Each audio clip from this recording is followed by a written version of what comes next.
Hello Jai, for today's video, magsabaw ni tag-isda, version 2.0.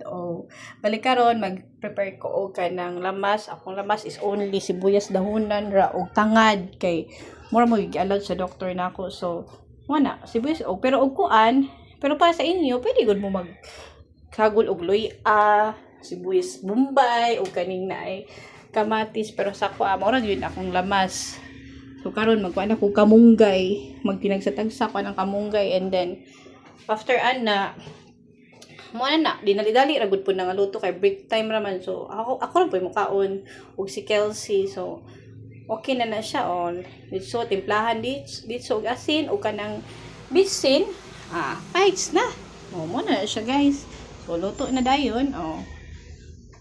Makaon nagpaniud to. So that's it.